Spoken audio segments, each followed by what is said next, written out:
Let's talk about Doge and price action and how to use this chart, this move to help you understand further high momentum moves and how to understand price action on different time frames.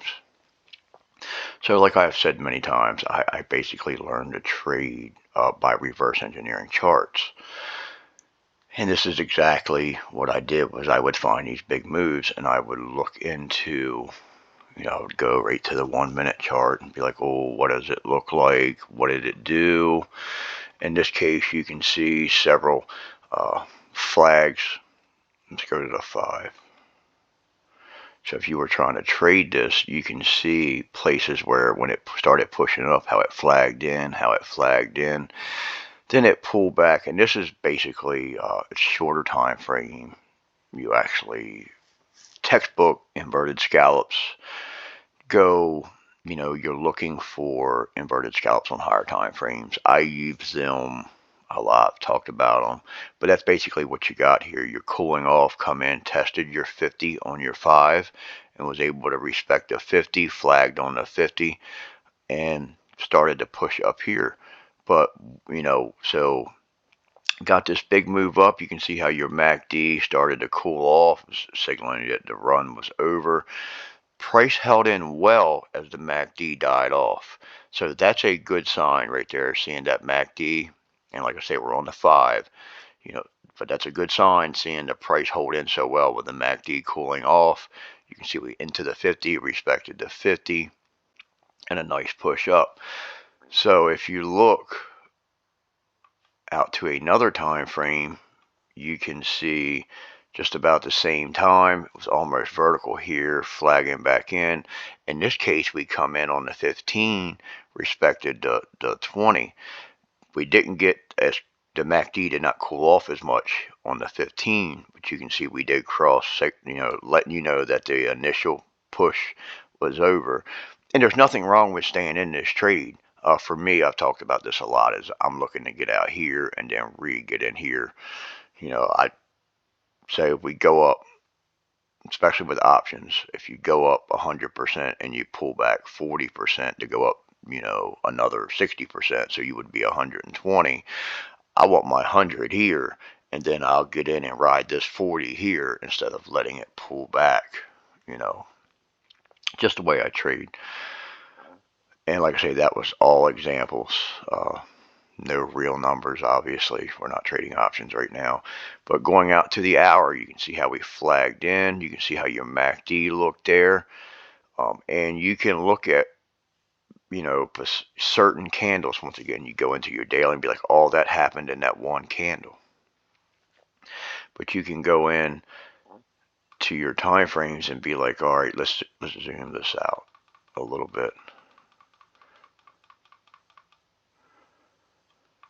So all this started,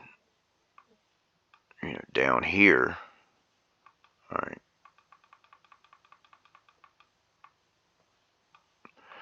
See where we are. I think the 1's going to be too much to try to break it down. No, it's too far out. So you can easily look at your time right here. So 10:29, 6:45. Then you can go back into your 1 minute time frame and see what the actual breakout looked like. And help it to, help you. Let's get that MACD off for now. I don't like the MACD on higher time frames, like the daily and stuff. I just don't like it. Blow this up.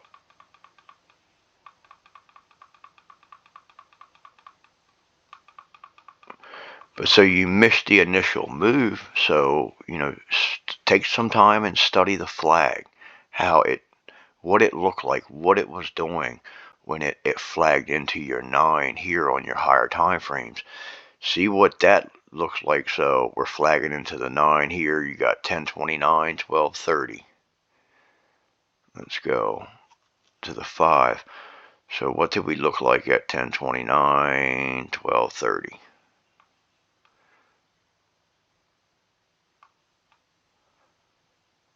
So you were flagging, and you can see right here where you started to see momentum pushing up, pushing up, pushing up. Look what your MACD was doing here. It was just kind of chopping around. But when the momentum started to come in and you had an opportunity to take a bigger trade, look at your MACD. We talk about how we like to see wide MACDs. We like to see big histogram bars. Look at that. So you pushed up and then flagged right over to your 9 on your 5 and then continue to push up. But you can go to other time frames, examine what the chart was doing, exactly what the chart looked like. Use it, use this to show you how to go through and see what your MACDs were doing at these different time frames. What was your MACD doing on the 5-minute chart at the same time, or as it was on the 1-minute chart? What was your MACD doing out on the 30-minute chart at the same time I was getting this move on the 5-minute chart? Take time and go through and reverse engineer these different time frames, the different candles, the different, any patterns, flags, and stuff that you see, the MACD. And if you're using the RSI or anything like that, just because this is all the indicators that I use doesn't mean that, you can't include something else, RSI or TTM squeeze, any other with your strategies, and see what they're doing at that exact time on each time frame, just to give you an idea. Because one of the big things about trading is understanding how to use multiple time frames, and a lot of people don't understand this, but this is a great opportunity to go through and break that down. This is a high momentum trade, and being a Trend Catalyst member, you're going to see high momentum trades. So, and a lot of questions I get is, I got a trade out of it, but how do I know when to stay in longer? How do I know when to get out? Reverse engineering these charts will help you understand that. And, by doing it this way, just like me, I could find ways that made sense to me. So I could, going through reverse engineering, find the things or find a way to look at it that so it makes sense to you, and that'll make it a lot easier to trade. Just like right here, we talk about the big momentum candles, the close following the momentum. So, this is just all textbook stuff that we talk about on a daily basis. Look at the RSI breaking out of a nice base here. Look at your moving averages ripping up. So, and this has actually got big volume on it. We're not showing the volume here with Webull, but, looking at another chart, my stock charts. So we have big volume in this move. But I just wanted to, give everybody a quick reminder on how to, reverse engineer these charts, to be reverse engineering these charts, and to help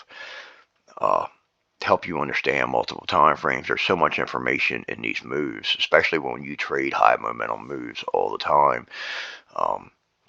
This is exactly what you have here. So use it as a benefit. Even if you wasn't able to make money on Doge, use this chart. This chart can help you make money in the long run.